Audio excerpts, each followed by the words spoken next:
The Orlando Magic win again, but winning isn't enough, especially in a game like this. How the Magic are playing against themselves. We'll dive into the box score and more on today's episode of Locked On Magic.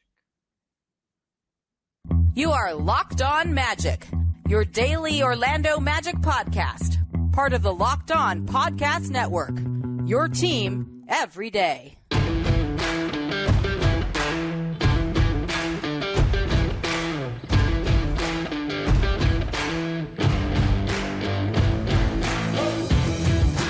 And you are indeed Locked On Magic. Today is March 16th, 2024. My name is Philip Rossman-Reich. I'm the expert and site editor over at OrlandoMagicDaily.com. Of course, find me on Twitter at PhilipRR_OMD.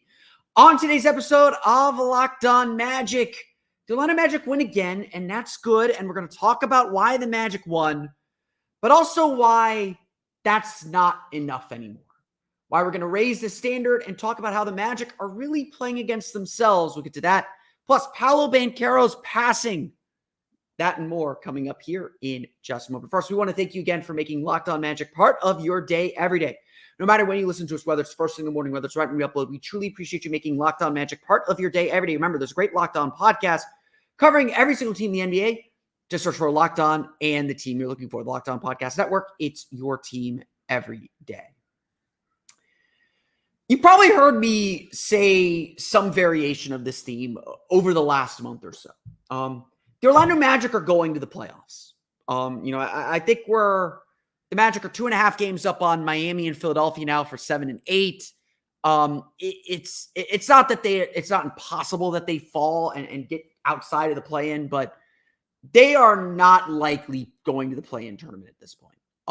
Miami's got an easy schedule too, but the Magic are about to start an 8-game homestand. We're anticipating that they will go 5-3 or 6-2 on this homestand. We are anticipating the Magic will continue to put distance between themselves and others. And while, yes, the final 7 games of the season are very difficult, 5 of 7 on the road, we do anticipate that the Magic are going to be playing playoff basketball here. And so a lot of our conversations on this show and a lot of the way that we're evaluating this team is now looking ahead to what those playoffs look like. What are the Magic going to have to do to be successful in the playoffs? And I think a lot of us understand there's going to be a learning curve and understand that this team is going to make mistakes and probably cost themselves a game that they shouldn't cost themselves when they get to the postseason. It's a different animal. One that their players and their coach has never gone through at this level. And so while we are excited and hopeful that the Magic will have home court advantage and get to the 4 seed, that's still very possible here. There's a lot of work to do.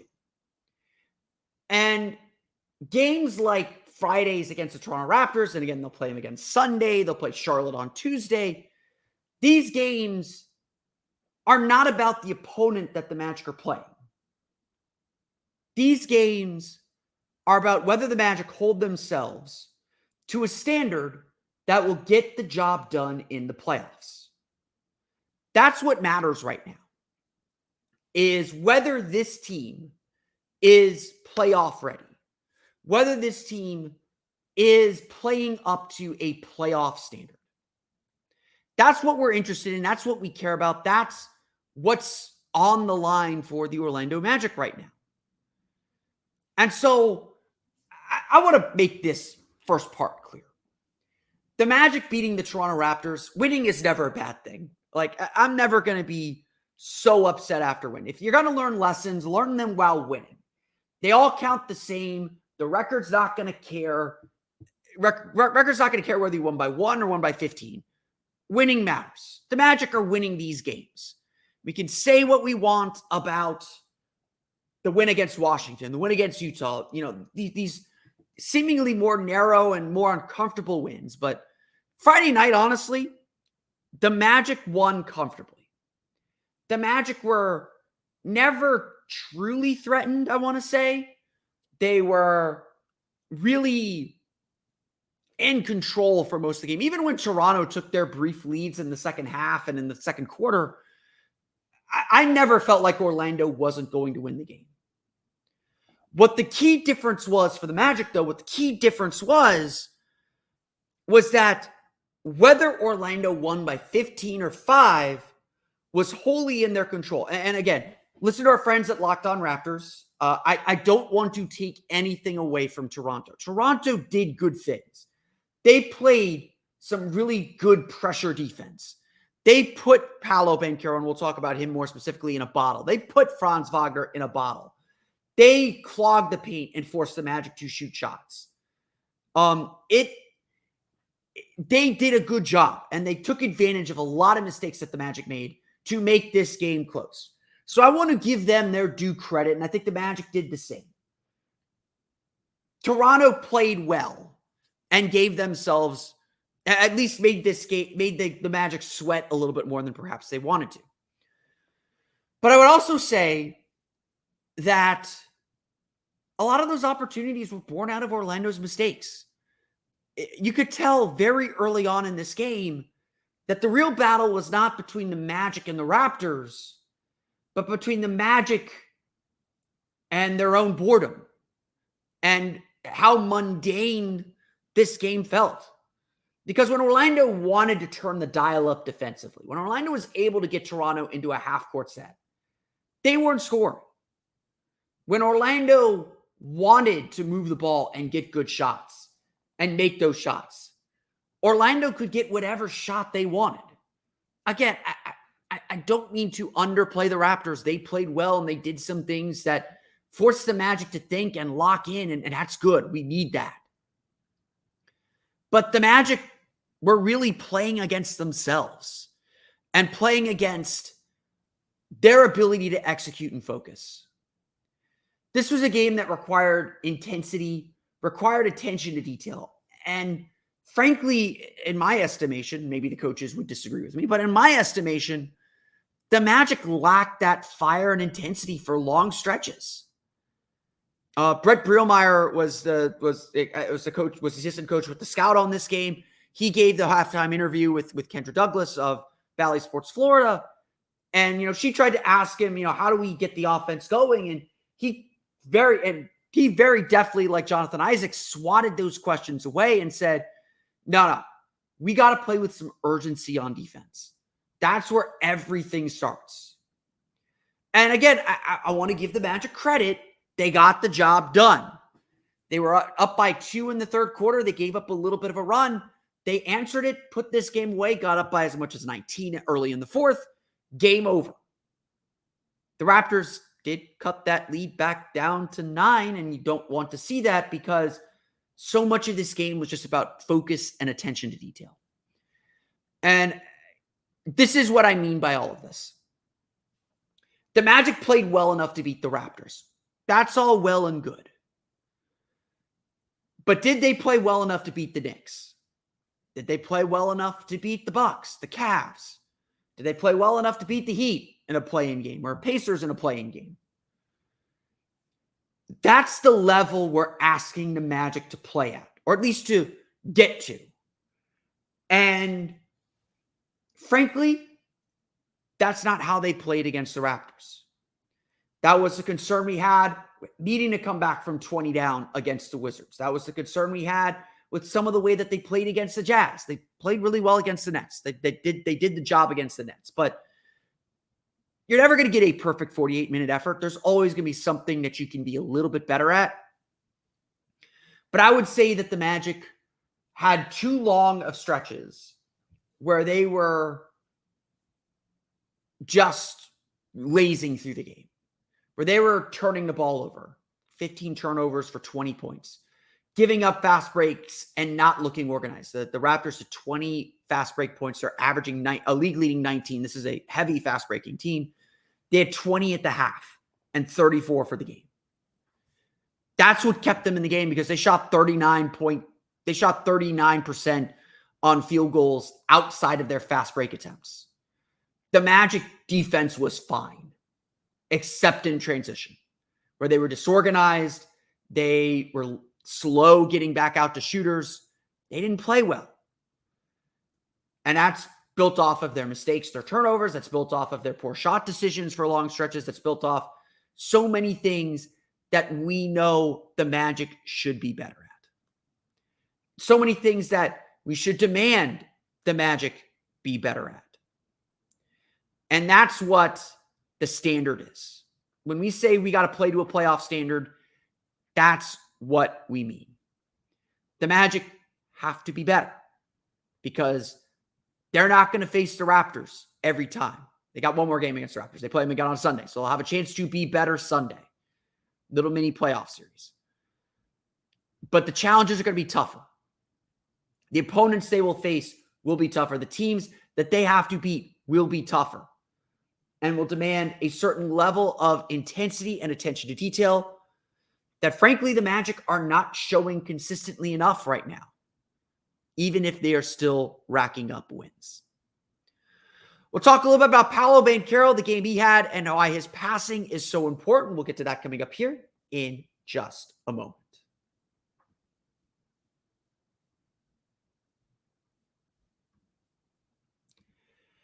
We want to thank you for making Locked On Magic part of your day every day. For your next listen, be sure to check out the Locked On Sports Day 24/7 streaming channel. You can find that on YouTube as well as on the Amazon Fire TV channels app. Baseball fans, mark your calendars because on Wednesday, March 20th at 7 p.m. Eastern Time, the best MLB season preview is coming exclusively to Locked On Sports Today. On March 20th at 7 p.m. Eastern Time, be the first to get local insight from the MLB local experts of the Locked On Podcast Network. You can find that, again, Wednesday at 7 p.m. Eastern on the Locked On Sports Day 24/7 streaming channel on YouTube or the free Amazon Fire TV channels app. So I want to draw this distinction, this comparison, because what do I mean by the Magic played well? Like, they did good things in this game on Friday night. Like, I want to stress that really, really carefully. As much as I want to be critical and I want to say, hey, we're holding ourselves to a higher standard now. You know, we know because we've watched enough Magic basketball, perhaps, that the playoffs are a different animal.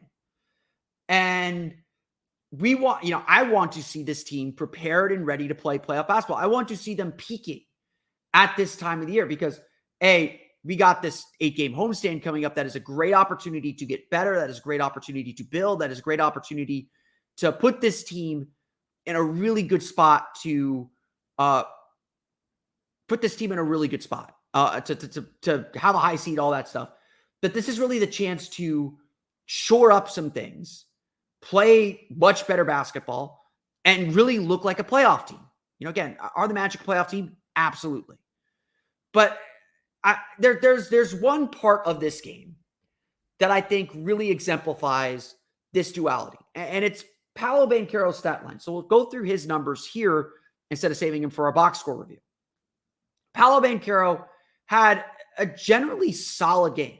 17 points, 9 rebounds, 8 assists. That's really good. 8 assists. Near triple-double. You know, he's flirted with this a few times. He's taken what the defense has given him. He's not always forcing his game, but he understood that Toronto was going to double him hard, was going to take the ball out of his hands, and he was going to have to trust his teammates to make shots. And again, Orlando maybe took too many threes in the first half, but ended up 14 for 31, about 50% from three. They ended up shooting the ball really, really well in this game. And again, that's perhaps the reason why the Magic won. Now, granted, Toronto was also 14 for 34 from three, a lot of those in transition. Again, the Magic did some good things, did some bad things. Because for as well as Paolo Banchero played, 8 assists with some incredible passes. He had 1 pass in the third quarter. Magic were up by 1. He's facing a triple team. Jumps in the air and wraps a pass around. Wraps a pass around to the corner to Jalen Suggs for 3. An absolutely incredible dime. A really advanced pass. He can make those kinds of passes and makes those kinds of passes routinely. But having said that, he also had 6 turnovers. And so there's been a lot of good and bad with Paolo Banchero in his passing. On one hand, he's eating a lot of double teams right now. Like half of his game and half of his battle is figuring out where the doubles are coming from. And I thought in this game, he did not show the same patience that he showed in the game against Brooklyn. He was a little quick into his moves, giving up his dribble and not waiting to see where the double team was coming from and attacking a little too quickly. He ended up driving into traffic a lot. There's a reason why he shot 5 for 15. And sometimes he's able to draw a foul, sometimes he wasn't, but he was forcing his game a little bit in this one. And 6 turnovers certainly suggests that too, because that typically comes from him having to make decisions at the last second. Paolo Banchero has been incredible, by the way. I want to point that out. 5 points. He's averaging a little bit more than 5 assists per game. Another game where, he had 9 assists on Wednesday, another 8 today. He can move the ball. And he can find players, and he had a few hockey assists too. Like, everything starts, and the Magic's success is going to start with how he makes these decisions. And how that puts the defense into rotation. Again, that's all offenses are trying to do. Get the defense into rotation. Make the defense scramble, because that's when they'll make mistakes. That's when they'll open up holes. And so much of what the Magic do starts with getting Paolo doubled. And he eats a lot of double teams. He sees a lot of double teams. And he has to be smart and know when to pick his spots. Now, third quarter, he had 11 points, 4 assists. That was the decisive quarter of the game. That's when the Magic really took full and final control of this thing. So he did a lot of good things. I want to reiterate that. But 6 turnovers, some of that was just lazy. Some of that was forcing things. Some of that was making difficult cross-court jump passes instead of the simple kick-out pass to start the reversal. When you look at Paolo's habits and look at his history of turnovers, yes, he can make some incredible passes. But a lot of his problems come when he goes away from the simple. When he tries to do the hard and the complex. When he makes last-minute decisions.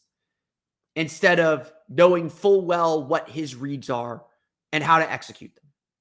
Those jump passes, those cross-court jump passes especially, are really difficult. Are really bad. And that's when he gets in trouble. For as much as Paolo's improved as a passer, his turnovers have been just as bad. He's averaging, I think, a little bit more than 3 turnovers per game. So about a 5 to 3 turnovers, assist to turnover ratio. He's still making great passes. And he's still making great decisions, but there's clearly another level that he can reach. And there's clearly some more things that he can improve on. And that's going to be the challenge for Paolo moving forward. Look, Paolo has taken leaps and bounds this year. He's grown a lot this season. But a lot of where he has to grow next is exactly what I'm talking about in the bigger picture.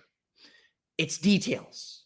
It's little things. It's the little read of the defense. A lot of it comes with experience, and so you expect him to make mistakes. The Magic need to give him latitude to make some mistakes still, because he's learning all this on the fly. But having said that,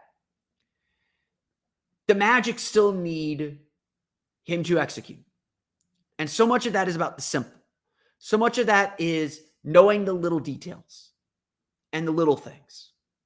And again, that's where the Magic fell short in this game, was their attention to detail, their focus, their intensity. It came and went.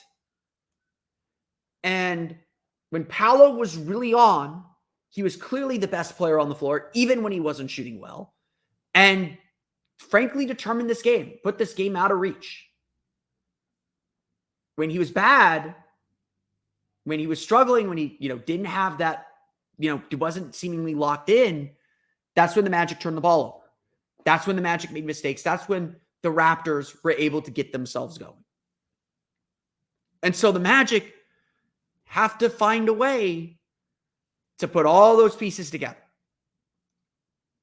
They have to find a way to be attentive at all times, because that's what the playoffs are going to require. Again, this is, if you take away one thing from this episode, it's that, the Magic won, But if this were a playoff game against a playoff opponent, they wouldn't have. And again, that's what we're aspiring to do, because we got to do that 4 times in 7 games. The Magic have to beat a team 4 times in 7 games, and that takes an extreme attention to detail.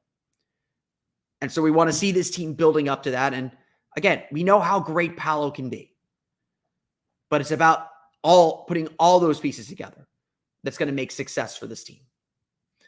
We'll chat about the rest of the box score, talk a little bit about what we saw from other players. We'll get to that coming up here in just a moment.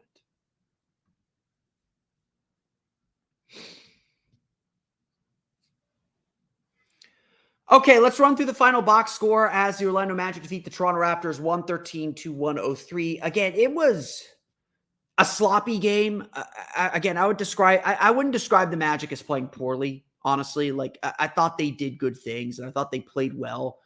But I would also say it was just kind of lazy. Like, they know, like, the Magic are at a point now where they know they can beat these teams without their best stuff. And, I would say, that's something that I noticed from like the 07 and the 08 Magic, the 08 Magic, the 09 Magic, kind of the first forays out of the first round in more than a decade. I remember watching those teams, and, I was 4 or 5 in 95. So I didn't quite understand everything I was watching back in the Shaq days. But I remember watching those teams and just being amazed that they didn't have to play their best to win, and sometimes win comfortably. So I want to say this, what we've discussed over the last 22 minutes, not quite 22 minutes, we'll be 22 minutes and 10 seconds, but what we've discussed over the last 20 plus minutes are things that are reserved for good teams.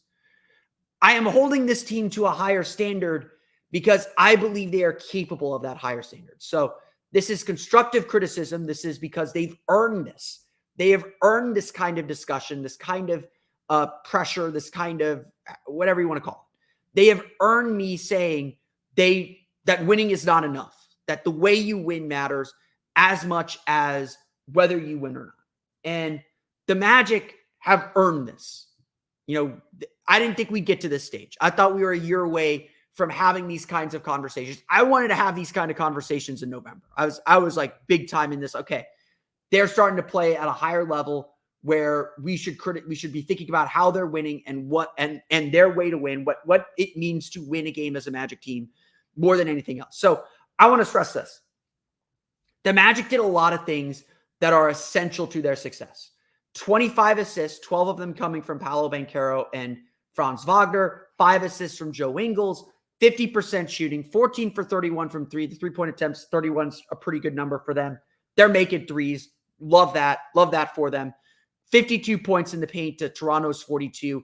That's excellent. They want to be up around 55 points in the paint. But once they were able to they didn't have a lot of points in the paint in the first half. They made it a focus to get to the paint and score in the paint in the second half. They did that, did it excellently. All good signs for the Orlando Magic. All good signs for this team. They led by as much as 19. They really didn't trail after the first quarter when they got down by 9 early on. Again, after they broke the lineup, that's when they really felt like they were playing kind of lazy and lax. They got back into this game and never really let go, even though they trailed at various times by like 2-4 points, a couple, not by very much. They at all times found a way to regain control over this game. And I think that is a huge credit to their maturity and to the way that they play. Again, they forced 16 turnovers for 23 points. That is Magic basketball. They got deflections. As I noted, Toronto was 13 for 18 on fast break points. That left them 25 for, got to do math again, 63, 25 for 63 when they're not in transition. That's about 30. That's a little bit more than 39% shooting. They were 14 for 34 from 3, but again, a lot of that in transition. The Magic were disorganized in transition, but they were excellent when they were able to set up in the half court. So this is a game that the Magic never really had in doubt, in my opinion. Again, we're comparing them to a standard. We're not comparing them to the opponent. They were good enough to beat the opponent, even when they didn't do all the things they have to do to win, even when they didn't play like a playoff, or they played like a playoff team because they won comfortably despite not playing their best, but they didn't win the way that they're going to have to win in the playoffs. And that's the point I want to get across today, is it matters how they win and that they do things at a playoff level, at a playoff intensity, because that's what it's going to take to win even the games that they're going to face during this homestand. We got a 4-game stretch against Western Conference playoff teams: New Orleans, Sacramento, Golden State, Clippers, LA Clippers. Those 4 games are going to determine whether this homestand is a success or not, because the Magic haven't lost at the Kia Center to a team that's under 500 this year. Like, think about that. Their only home loss was the loss to Atlanta. Their only losses to teams under 500 are 3 to Atlanta, 2 on the road, 1 in Mexico City, 2 to Brooklyn in Brooklyn, and then 1 to Memphis in Memphis. We will see Memphis 1 week from Saturday, I believe, at the Kia Center. This Magic team wins these games. They take care of their business. They took care of their business once again. Like I said, Paolo Banchero near triple-double, 17 points, 9 rebounds, 8 assists, 6 turnovers, 5 for 15 shooting. Just, again, forced a lot of his actions, just kind of made some mistakes. But when he took over, when he played well, he had 11 of those points in the third quarter, 4 of those assists in the third quarter. When he took over, the Magic were really, really good. The Magic are good when he's good. That's not rocket science. Franz Wagner did a lot of the heavy lifting in the first half. He had 12 of his 19 points in the first half, 6 of 9 shooting, 7 for 8 from the foul line, 7 rebounds, 4 assists. He also added 4 turnovers as well. 2 steals for Franz Wagner. He was solid, did a great job carrying the team through the early part of the game, got downhill to the basket. Just without a strong defender on him, he just feasted. He just did whatever he wanted. And again, some mistakes, some turnovers here and there, but the Magic should have gotten him more involved and gotten him more shots, but he just did whatever he wanted. Just no one there to stop him at the basket. Jalen Suggs, a really nice game as well. 16 points, 6 for 9 shooting, 3 for 6 from deep, 3 assists for him, no turnovers, 3 steals. Jalen Suggs, I thought, was really good offensively, just really reliable as a three-point shooter. I think we're at the point where we can say he's a reliable three-point shooter. He's shooting 40+% since the All-Star breaks. That's really good, obviously. We're like 15, 16 games from the All-Star break. Defensively, I thought he was also a little lax. Again, you're looking for guys who set the tone for your team. Paolo certainly does as the team's leader. Jalen Suggs is the heart and soul of this defense. When he is locked in and engaged defensively, this Magic team is really, really tough. He, I thought, was a little bit lax defensively throughout the night. Just little hiccups where he just kind of lost interest. He's not, Gary Trent Jr. isn't Mikal Bridges, isn't Dennis Schroeder. It's just not an elite player. And so again, the Magic had to find their focus in this one. The Magic had to find a way to stay motivated and stay engaged. That, you got to be able to do that despite the opponent. And it's not that the Magic disrespected their opponent. They locked in when they had to, but it was a struggle, I think. I think it was a struggle to stay that locked in and stay at that intensity that they need to be at. So, I don't think anything I've described today is particular concern or worry. It's a young team learning how to do this. I don't want to say they played down to their competition, but they locked in when they had to, when they needed to, when the game called for it. And then they kind of wandered off a little bit when it did. That's the best way I would describe it. Wendell Carter, a nice game as well. 15 points, 8 rebounds, 6 for 10 shooting. Cole Anthony had 12 points on 4 for 7 shooting off the bench. Jonathan Isaac, another big defensive impact, 10 points, 4 for 7 shooting, 2 for 4 from 3, 6 rebounds, 2 blocks. Probably should have had a third. Video replay was inconclusive on that one, but a really nice game from Jonathan Isaac. Just everywhere defensively, gives him so much energy. The Magic again experimented with him at center. Mostly to good effect. It ran well in the first quarter, and was a big part of the Magic pulling away in the third. So definitely something to keep an eye on. Toronto's led in scoring by Gary Trent Jr. with 31 points. He was 7 for 11 from deep. Again, a lot of Toronto's points coming in transition. No one else really got going. Jordan Nwora had 14 off the bench. Emmanuel quickly had 10 points on 3 for 9 shooting. Kelly Olynyk, 10 points as well. Bruce Brown, 12 points off the bench. And Jameis Ramsey had 10. Someone's got to score for these teams. We've been there before too. We're not too far removed from the Magic having to play these kinds of lineups late in the season. I will say this. I've said everything I've said about this game so far. Toronto played well. Toronto was every bit as responsible for the Magic's turnovers and a lot of the issues they had. They spread the floor. They hit their shots. The Magic had to lock in. They forced the Magic to lock in and maybe didn't lock in as much as I would like to see them lock in. But the Raptors made the Magic think and made the Magic have to play hard. Orlando, I think, was not super interested in playing particularly hard or particularly intense. I think they wanted to kind of ratchet it up when they had to, and they did for important parts of the game. But Toronto made them work for this. And again, I think Orlando was always in control, but Toronto played well and deserves a lot of credit for the way that they played. Again, just they don't have the talent right now to compete with a team like Orlando that is a clear-cut playoff team. The Orlando Magic defeat the Toronto Raptors 113-103. We'll get the rematch on Sunday at the Kia Center to start the Magic's 8-game homestand. We will talk plenty about that game on our next episode of Locked On Magic. But that's going to do it for me today. I want to thank you all again for listening to today's episode of Locked On Magic. Of course, find me on Twitter at @PhilipRR_OMD. Subscribe to the podcast on Apple Podcasts, Stitcher, TuneIn, Himalaya, Google Play, Spotify, Odyssey, and all the Fleming Snow podcasts to your podcast-enabled listening device. For latest on the Orlando Magic, be sure to check out OrlandoMagicDaily.com. You can find us there on Twitter at OMagicDaily. Be sure also to check out my Patreon page, the Orlando Magic Hub. You can find that at patreon.com/Orlando Magic Hub for extra content, including my playbook video breaking down Paolo Banchero's passing. If you want a little bit more on that, I did that a couple days ago. You can check that out again at patreon.com/Orlando Magic Hub. But that's going to do it for me today. I want to thank you all again for listening to today's episode of Locked On Magic. For your next listen, be sure to check out the Locked On Sports Today 24/7 streaming channel on YouTube and available on the Amazon Fire TV channels app. Locked On Sports Today is here for you 24/7, covering the top sports stories of the day with the local experts of Locked On, plus our national shows covering every league. Find Locked On Sports Today now available on the free Fire TV channels app. That's going to do it for me today, though. I want to thank you all again for listening to today's episode of Locked On Magic. For Orlando Magic Daily and Locked On Magic, this has been Philip Rossman-Reich. We'll see you all again next time for another episode of Locked On Magic.